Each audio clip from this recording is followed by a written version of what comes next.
नमस्कार दोस्तों, welcome back. I am Amit Sharma. दोस्तों please like and subscribe my channel Amit Sharma live. दोस्तों एक मुझे बहुत अच्छी जानकारी मिली इनकम टैक्स से रिलेटेड, तो मुझे लगा कि आपको बताना चाहिए। और गवर्नमेंट ने अब इनकम टैक्स के जो रूल है उसमें बहुत बड़ा बदलाव कर दिया है।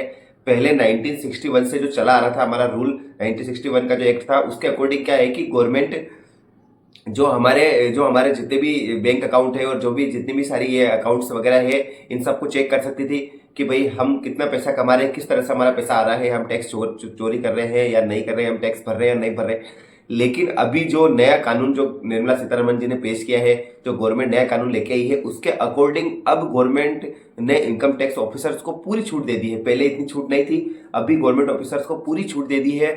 वह हमारे हर तरह के अकाउंट, हमारे बैंक अकाउंट, हमारी ईमेल एड्रेस, हमारे जो कि हमारा डीमेट अकाउंट, जिससे कि आप स्टॉक मार्केट में आप शेयर को परचेज और सेल करते हैं, क्षमा चाहता हूँ, हमारे सोशल मीडिया अकाउंट्स, हमारी ईमेल वगैरह, हर चीज को, हर अकाउंट को हम, हमारी नई वेबसाइट अगर कोई है, कुछ भी हम और बिजनेस कर रहे हैं, हर चीज को अब इनकम टैक्स ऑफिसर्स जो कि है वो देख सकते हैं। ये कानून अब ये अथॉरिटी अब गवर्नमेंट ने दे दी है। ये कानून अभी लोकसभा में पेश हुआ है, अभी मतलब पार्लियामेंट में पेश हुआ है, फिर अभी ये सेलेक्ट कमेटी के पास गया है, उसमें थोड़ा रिव्यू होगा, फिर वापस उसमें कुछ सुधार होगा तो होगा, नहीं होगा तो नहीं होगा, फिर वापस पार्लियामेंट में लाके इसको पास कराया जाएगा। और ये पक्का है कि ये कानून आने वाला है। ठीक है, गवर्नमेंट ने ये बोल दिया है कि 1 अप्रैल 2026 से गवर्नमेंट इनकम टैक्स ऑफिसर्स को पूरी अथॉरिटी मिल जाएगी कि वह इनकम टैक्स के लिए कहीं पर भी किसी के भी जिस पे उसको थोड़ा सस्पेक्टेड पर्सन है, थोड़ा सा शक है, तो उसको उस पर वह रेड कर सकती है। ठीक है मित्रों, अब कांग्रेस पार्टी जो है, विपक्ष जो आज की तारीख में विपक्ष पार्टी है, वो इसका भयंकर ओपोज कर रही है, वो विरोध कर रही है।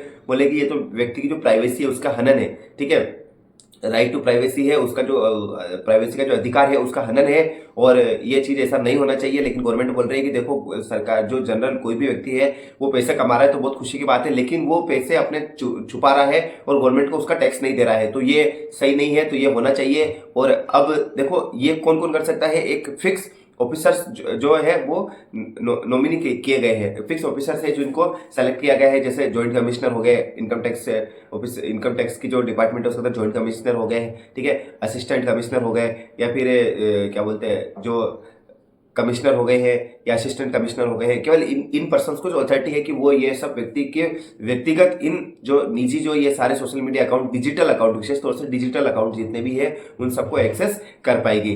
देखते आगे क्या होता है। और समय के साथ देखो, 1961 में किसी को पता नहीं था कि डिजिटल अकाउंट नाम की भी कुछ चीज होती है, डिजिटल सोशल मीडिया भी कुछ चीज होती है, तो वो उस समय नहीं बनाया। तो अब समय के साथ बदलाव होना चाहिए, ऐसा जो अभी वर्तमान पार्टी है बीजेपी वो बोल रही है, और उन्होंने कानून बनाए हैं। देखते आगे क्या होता है। वीडियो अच्छा लगे तो कृपया लाइक शेयर सब्सक्राइब अवश्य करिए। देखने के लिए धन्यवाद। नमस्कार।